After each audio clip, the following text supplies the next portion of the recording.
This paper links Aristotle's virtues, specifically the intellectual power of theoretical thinking, to the UN capabilities approach to development and to feminism and the economic development of women. Philosophy, feminism, and the development of international culture today. This paper begins with a summary of the United Nations model of human capabilities, a model used to evaluate the degree and progress of a nation toward the just treatment of all of its citizens. I then argue that the human capacity for developing a worldview, or philosophy, is the most fundamental human capability and governs directly or indirectly the development or lack of development of human beings in all other aspects of their lives.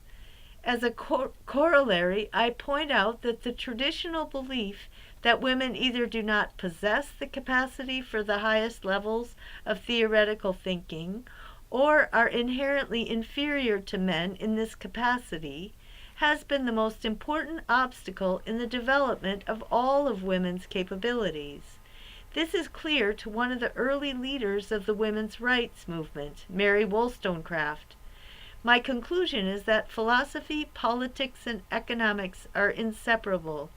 Anyone interested in acquiring or maintaining power, whether justly or unjustly, must articulate a philosophy that justifies their position.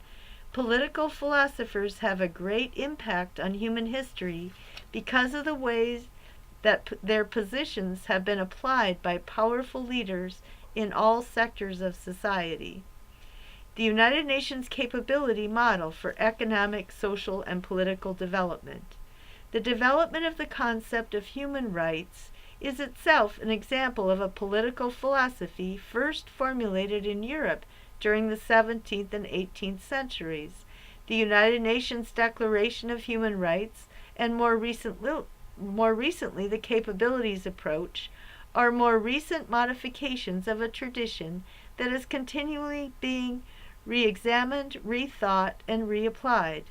The particular version of the approach I'm using is taken from Martha Nussbaum's book, Women and Human Development. Nussbaum developed this version in 1986 when she was working with Amartya Sen at the World Institute for Development Economics Research because, she says, quote, "We recognized that ideas I had been pursuing in the context of Aristotelian scholarship had a striking resemblance to ideas he had for some years been pursuing in economics," unquote. Since then, Sen has won a Nobel Prize in economics for his work in international development. The following is a condensed version of Nussbaum's list of central human functional capabilities. First, life, being able to live to the end of a human life of normal length, not dying prematurely or before one's life is so reduced as to be not worth living. Second, bodily health, being able to have good health, including reproductive health, to be adequately nourished, to have adequate shelter. And under that, bodily integrity, being able to move freely from place to place, having one's bodily boundaries treated as sovereign, being able to be secure against assault, including sexual assault, child sexual abuse, and domestic abuse, having opportunities for sexual satisfaction and for choice in matters of reproduction. Third, senses, imagination, and thought, being able to use the senses to imagine, think, and reason, and to do these things in a truly human way, a way informed and cultivated by an adequate education, being able to use one's mind in ways protected by guarantees of freedom of expression with respect to both political and artistic speech and freedom of religious exercise, being able to have pleasurable experiences and to avoid non-necessary pain. Fourth, emotions, being able to have attachments to things and people outside ourselves, to love those who love and care for us, to grieve at their absence. not having one's emotional development blighted by overwhelming fear and anxiety or by traumatic events of abuse or neglect. Fifth, practical reason, being able to form a conception of the good and to engage in critical reflection about the planning of one's life. Sixth, affiliation, being able to recognize and show concern for other human beings, having the capabilities for both justice and friendship, having the social basis of self-respect and non-humiliation, protections against discrimination on the basis of race, sex, sexual orientation, religion, caste, ethnicity, or national origin. In work, being able to work as a human being. Seventh, other species, being able to live with concern for and in relation to animals, plants, and the world of nature. Eighth, play, being able to laugh and to play to enjoy recreational activities. Ninth, control over one's environment. Political, being able to participate effectively in political choices that governs one's life, having the right of political participation, including free speech and association. Material, being able to hold property, real opportunity, and having property rights on an equal basis with others, having the right to seek employment on an equal basis with others, having the freedom from unwarranted search and seizure. Third section, the foundational nature of philosophy. At first glance, the capability associated with philosophy and religion, listed as number 5, practical reason, being able to form a conception of the good and to engage in critical reflection about the planning of one's life, appears to be esoteric, a need that can only be addressed after satisfying the much more basic and immediate needs, such as the needs for life, health, bodily integrity, property ownership, and employment. Even the needs for thinking and expressing one's thought, experiencing emotion and being attached to people and engaged in political life seem more concrete and important than the need to live one's life according to a conceptualization of the good human life. Upon reflection, however, some concept of the good life is the ultimate foundation, the source toward which one must look to explain the conditions under which people live in any given society at any given time. Most human beings are forced to conform to notions of the human good formulated long before they are born that a powerful few have modified and enforced. The United Nations approach claims that every citizen has the natural capability to formulate their own notion of the human good. Further, power is exercised legitimately only when those over whom it is exercised are given the opportunity to live their lives according to their idea of the human good and their own good in relation to it. The capability for practical wisdom, therefore, is the ultimate foundation for the United Nations as an institution and for its ability to have an impact on the behavior of people throughout the world. The UN has an impact only on those leaders and citizens who themselves have accepted the UN's view or philosophy of the good life and of justice, or some modification of it. What appears to be the most intellectually based, abstract, and detached capability turns out to be the most powerful force driving human behavior in human history.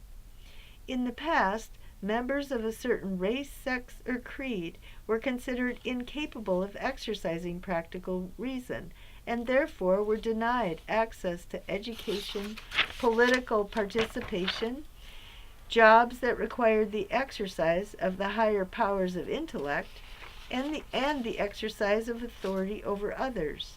Further, the belief in a kind of natural inferiority leads even to the denial of the more basic capacities, to play, to health, to bodily integrity, to self-respect, to job security, to freedom of expression, and to all the human capabilities.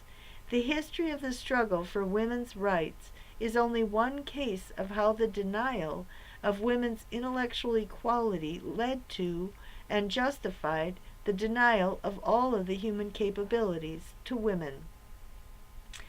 The women's rights movement, Mary Wollstonecraft. In her book of essays, A Vindication of the Rights of Women, first published in 1792, Mary Wollstonecraft argues that the denial of women's equal intellectual capabilities is the source of all other oppression of women. She worked diligently for equality in education for women. Her argument begins with religion. If the goal of human life is understood to be salvation, or some form of eternal judgment after the body dies, then it is imperative that both men and women dedicate themselves to living virtuously. But, argues Wollstonecraft, the only way any human being can attain the level of morality necessary to live virtuously is by using their power of reason to control their choices. Quote, reason is, consequently, the simple power of improvement, or, more properly speaking, of discerning truth. Every individual is, in this respect, a world in themselves. Unquote. Further, if reason is the way to salvation, then every human being was given that gift by God. Quote, the nature of reason must be the same in all, if it be an emanation of divinity, the tie that connects the creature with the Creator. For can that soul be stamped with the heavenly image that is not perfected by the exercise of its own reason? Unquote. What does Wollstonecraft mean by reason? If everyone has the potential to exercise this power of the human soul, we must know it when we are using it. Wollstonecraft says, quote, the power of generating ideas or drawing comprehensive conclusions from individual observations is the only acquirement for an immortal being that really deserves the name of knowledge. This power includes the capacity to transcend immediate sensations and fleeting emotions. It is the only power that could outlive the death of the body, as Wollstonecraft points out. Quote, where is the store laid up by that which is to clothe the soul when it leaves the body? Unquote. The exercise of reason gives us the ability to make the kinds of choices any God would expect, and which could somehow persist in an immaterial form after death, because it's a kind of consciousness. To deny women this power is either to deny them immortality or to condemn them to eternal damnation. Wollstonecraft points out that sexist beliefs about women are self-contradictory. Quote, if women be allowed to have an immortal soul, she must have, as the employment of life, an understanding to improve. In other words, how can you know how to use your free will to go to heaven unless you have a mind, unless you're capable of reasoning? If this has to be true, then Wollstonecraft condemns all standing governments because they prevent women from getting an education that develops their reasoning powers, thereby denying them their most fundamental right, the right to develop levels of virtue that will be looked upon favorably by God. Quote, the very constitution of civil governments has put almost insuperable obstacles in the way to prevent the cultivation of the female understanding. Yet virtue can be built on no other foundation. Unquote. Men are given, legally and socially, quote, an opportunity of exerting themselves with dignity and of rising by the exertions which really improve a rational creature, unquote, while women are denied such opportunities. Sexist social institutions go against the will of any concept of God. Wollstonecraft goes on to argue that early childhood education and training are crucial for enabling an adult to live rationally, as God would want.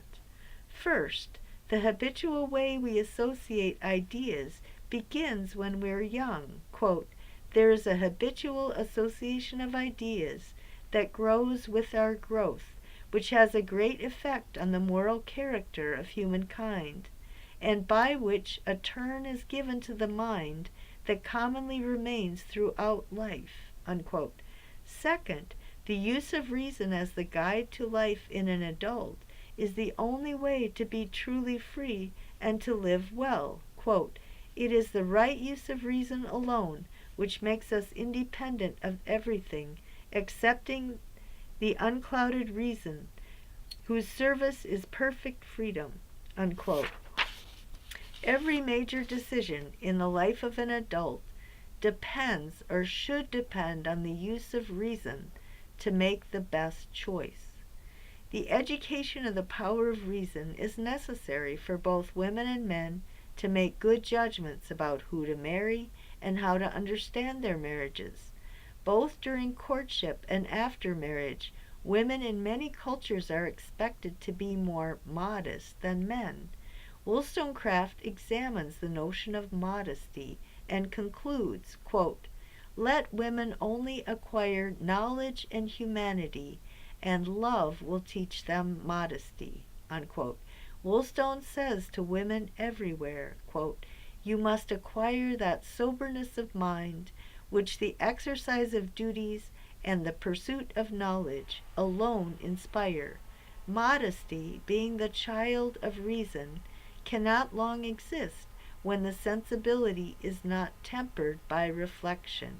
Unquote.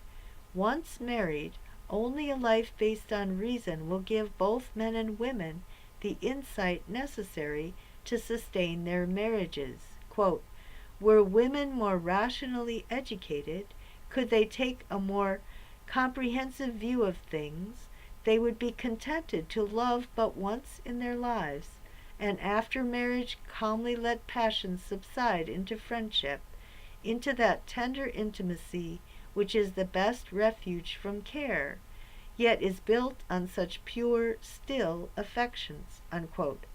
The education of reason, according to Woolstonecraft, is also necessary for women to become good mothers. Quote, as the care of children in their infancy is one of the grand duties annexed to the female character by nature, this duty would afford many forcible arguments for strengthening the female understanding. The formation of the mind must begin very early, and the temper in particular requires the most judicious attention. To be a good mother, a woman must have sense, and that independence of mind which few women possess who are taught to depend entirely upon their husbands. Unless the understanding of women be enlarged, and her character rendered more firm by being allowed to govern her own conduct, she will never have sufficient sense or command of temper to manage her children properly. Unquote. The education of reason is necessary before both men and women are able to participate productively in political life also. Because they're not given the education and opportunity necessary, women are socialized to care about the well-being of their families only, usually at the expense of the public good.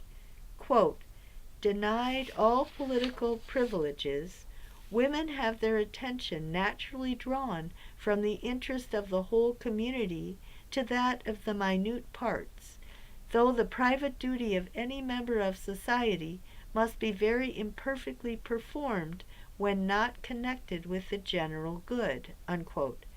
Once educated, men and women both have a duty to seek the common good as understood by reason alone. Quote, to render women truly useful members of society, they should be led, by having their understanding cultivated on a large scale, to acquire a rational affection for their country, founded on knowledge, because it's obvious that we are little interested about what we do not understand. Unquote.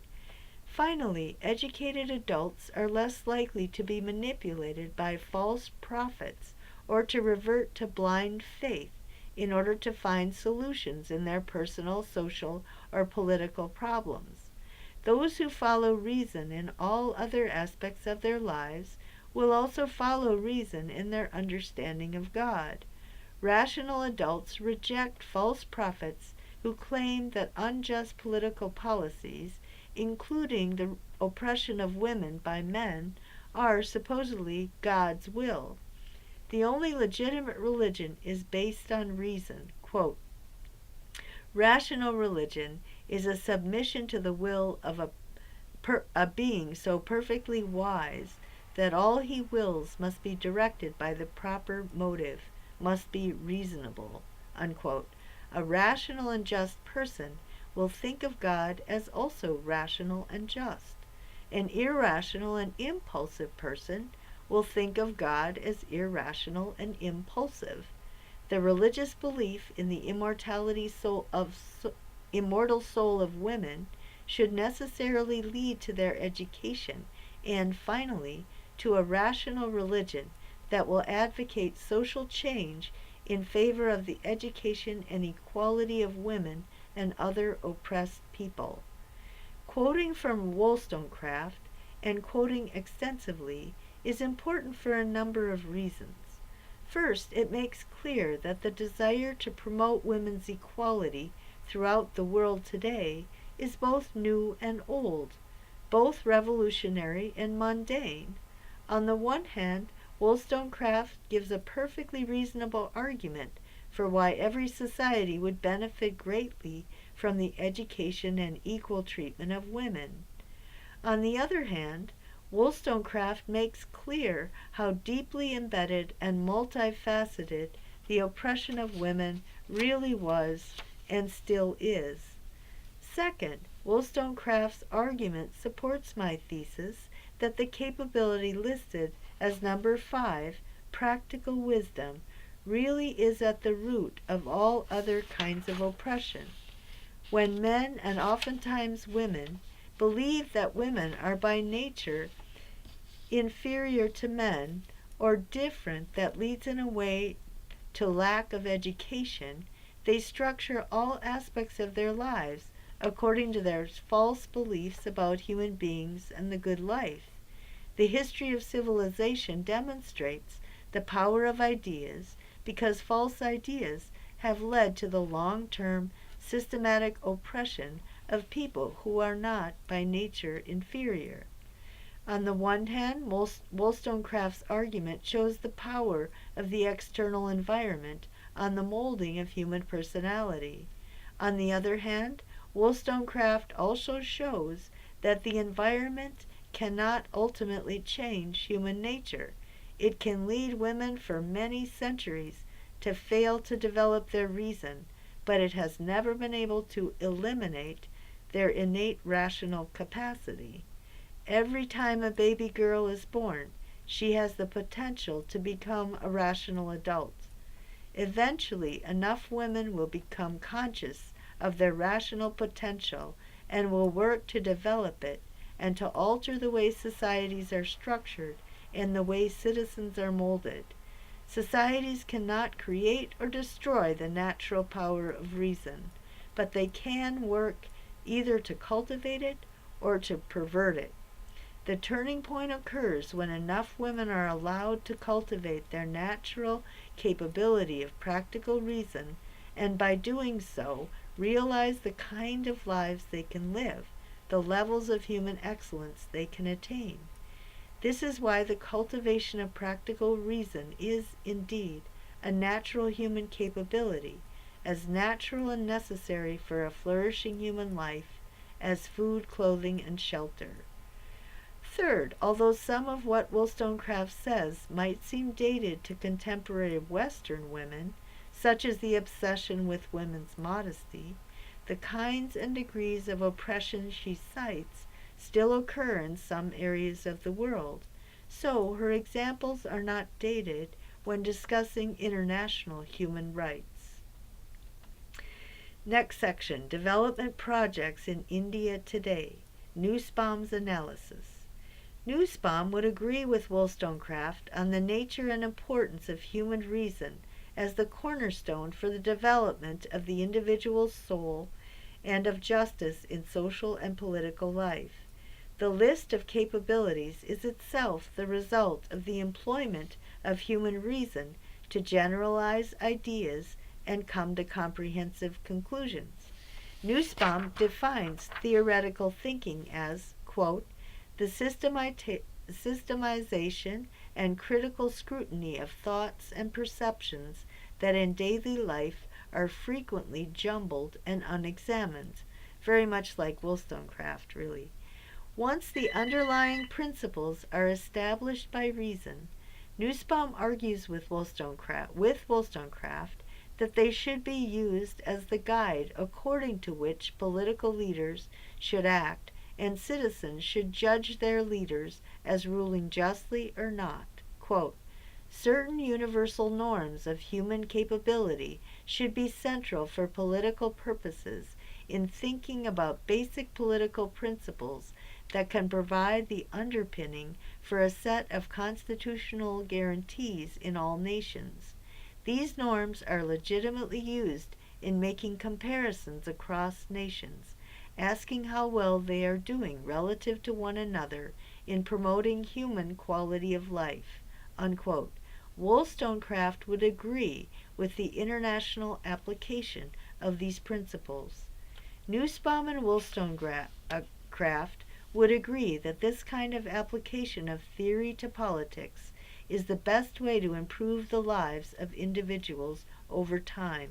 Quote, theory has great practical value for ordinary non-philosophical people, giving them a framework in which to view what's happening to them, and a set of concepts with which to criticize abuses that otherwise might have lurked nameless in the background of life. In an era of international globalization, Nussbaum understands the particular urgency of formulating and applying these principles to guide the great changes being brought about by economics. Quote, especially in an era of rapid economic globalization, the capabilities approach it is urgently needed to give moral substance and moral constraints to processes that are occurring all around us without sufficient moral reflection. It may be hoped that the capabilities list will steer the process of globalization. Unquote. Wollstonecraft would definitely agree.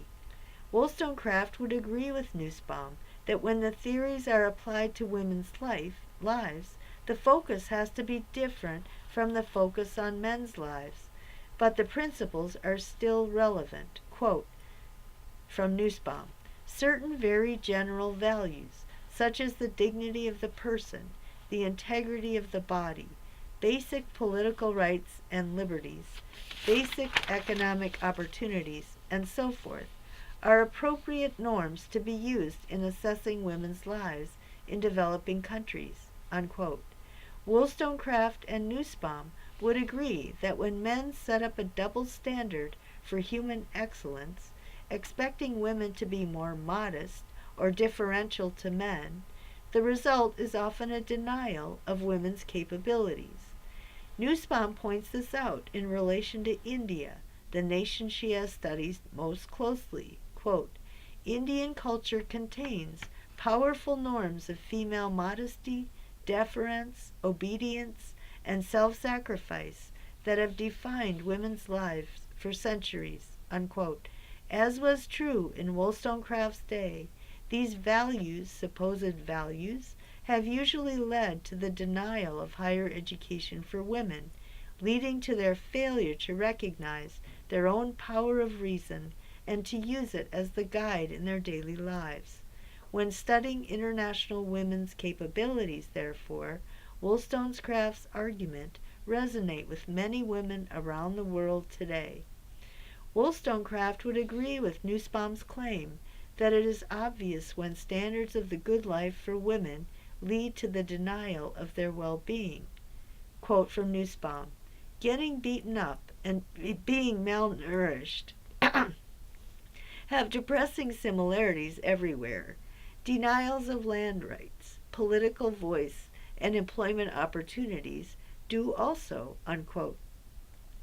Even though women have often accepted such treatments when their environments and culture have molded them to accept it, it is not difficult, through education, for women to come to the rational recognition that such treatment violates their right to have a decent life. Once educated, laws that protect women's rights must be enforced so that women can actually exercise their natural human capabilities. In India, the national constitution promotes human rights, but the structure of the government makes it difficult for women to be protected from male abuse and to have the opportunities for education, employment, etc. that men have. Men's human rights turn out to be more important than women's. Quote, all women in India have equal rights under the Constitution, but in the absence of effective enforcement of laws against rape and Supreme Court guidelines on sexual harassment, and in the absence of programs targeted at increasing female literacy, economic empowerment, and employment opportunities, those rights are not real to them. Unquote. In India, one great hindrance to women's ability to exercise their legal rights even today is the fact that each child is born into a specific religion, and religious laws and customs tend to reinforce sexist discrimination.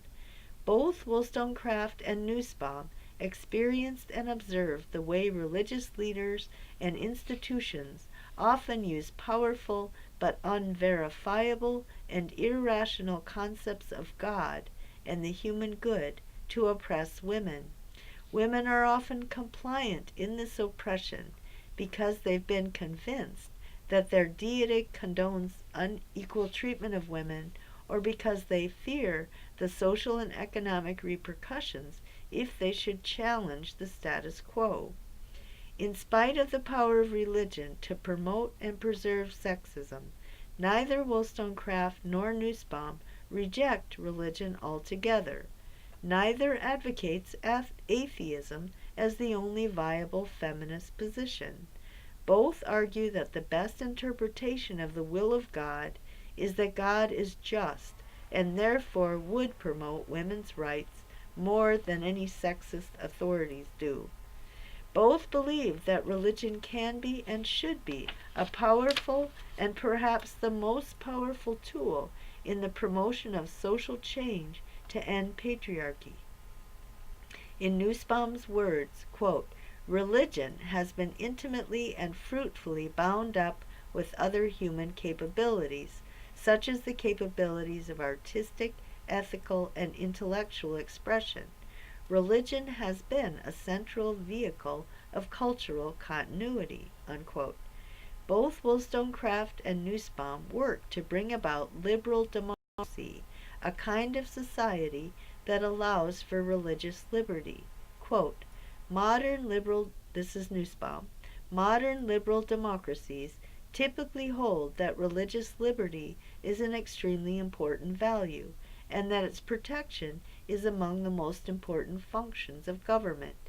These democracies also typically defend as central a wide range of other human interests, liberties, and opportunities. Unquote.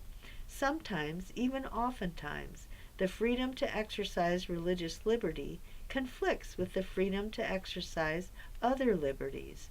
Judges and lawyers have to apply the laws in ways that balance religious liberty with other liberties guaranteed by a constitution based on the tradition of universal human rights. Nussbaum points out that ever since Wollstonecraft's time, many feminists have been atheists. As Nussbaum says, quote, the secular feminist tends to view religion itself as irredeemably patriarchal and as a powerful ally of women's oppression throughout the ages, unquote. However, Wollstonecraft and Nussbaum reject this position as an oversimplification.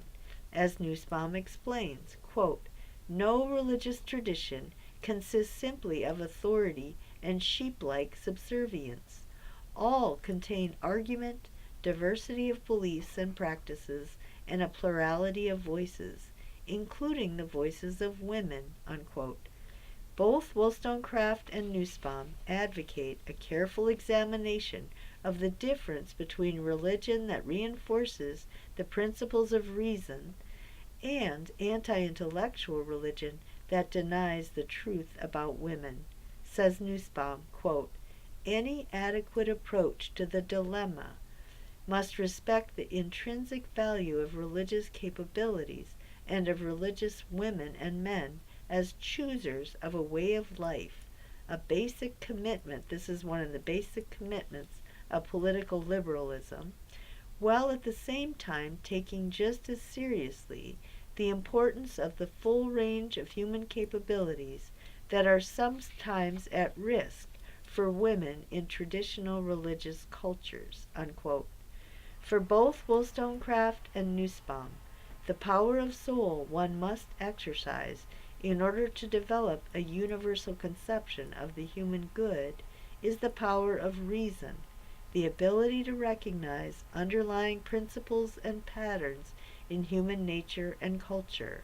For people of faith, the union of faith with reason is the only way to develop a view of the human good that will articulate human rights and women's rights accurately. Whenever people abuse women in the name of religion, their claims must be rejected and replaced by those whose idea of God is based on reason. As Nussbaum says, quote, "Whatever they think about the religious character of their acts, if the acts are unjust, we must be highly skeptical. The idea that God is just lies behind and constrains more specific ideas of what God does and does not endorse." Unquote. So, Wollstonecraft and Nussbaum argue that reason can discover universal human capabilities based on personal experience, socialization, political interaction, and the exercise of reason to grasp the underlying principles, or, in Wollstonecraft's words, quote, "the power of generalizing ideas or drawing comprehensive conclusions from individual observations." Unquote.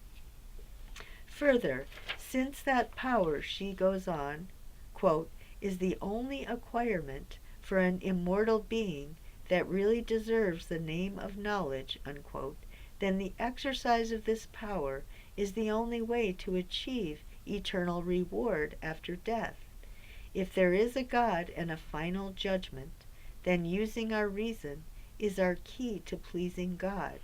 Nussbaum would agree that any just God would advocate the kind of thinking she is engaged in and her recommendations for social change.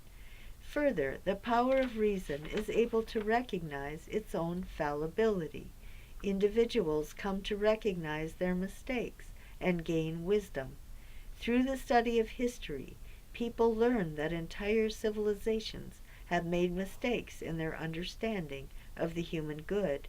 They have created unjust environments that mold their citizens in ways that pervert and retard the development of natural human capabilities. People recognize that the only way to gain wisdom is to continue to use our reason.